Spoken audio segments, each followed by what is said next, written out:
ሁሉንም ኢትዮጵያዊ ይመለከታል። ሁሉም ኢትዮጵያዊ ሼር ዲዩት ሪፖስት በማድረግ ይሄንን ቪዲዮ ውጪ ጉዳይ እንድታደርሱልን በትህትና እንጠይቃለን። ይሄ የሁሉም ስደተኞች ድምጽ ነው። በሳውዲ አረቢያ ሪያድ የሚገኘው የኢትዮጵያ ኤምባሲ ድምጻችንን እየሰማ አይደለም። በጣም ብዙ እህቶቻችን ችግር ላይ እየወደቁ እየደወልንም ሆነ በዋትሳፕ ስናመለክት ማንም ምላሽ እየሰጠን አይደለም። በዚህ ሳምንት ብቻ 2 እህቶቻችን ህይወታቸው አልፈዋል። ትግስት መዳም ቤት ውስጥ ነው የሞተችው። አባይነሽ ደግሞ ቢሮ ውስጥ ነው የሞተችው። የአባይነሽ ጉዳይ እንኳን ኦልሬዲ በቅልቦች በኩል በውጪ ጉዳይ ተይዟል። የትግስት ግን እስካሁን ምንም አይነት እልባት አላገኘም።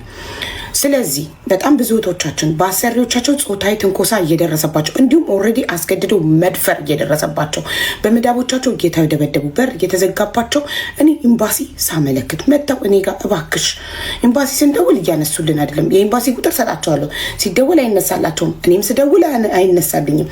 በዋትሳፕም የኤምባሲ ስታፎች ጋር የተደበደቡበትን ፓስፖርት ኮፒያቸውን፣ ሎኬሽናቸውን፣ የአሰሪዎቻቸውን ቁጥር፣ የወሰዳቸውን ኤጀንሲ ቁጥር እየላኩኝ 2 ራይት እየሆነ እየተመለሰልኝ አይደለም። እያንዳንዱ ለማወራው ነገር ማስረጃ ማቅረብ እችላለሁኝ። ስደውልም ሪከርድ እያረኩ ነው የምደውለው። ስንቴ እየደወልኩ እንደማይነሳልኝ ማለት ነው። እኔ እንደ አንድ ኢትዮጵያዊ ለእህቶቼ ድምፅ የመሆን መብት የለኝም? ከሌለኝ ይነገረኝና አቆማለሁ።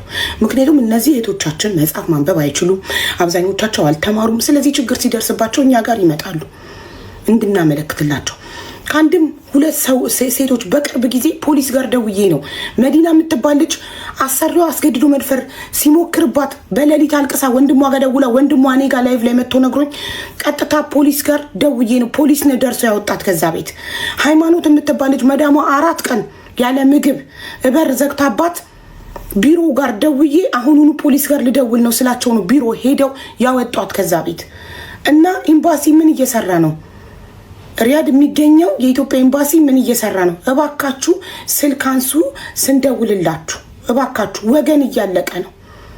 አመሰግናለሁ። ሁላችሁም በዚህ ኢሜል ለውጭ ጉዳይ ኢሜል አድርጉ፣ ድምጻችንን አሰሙልን።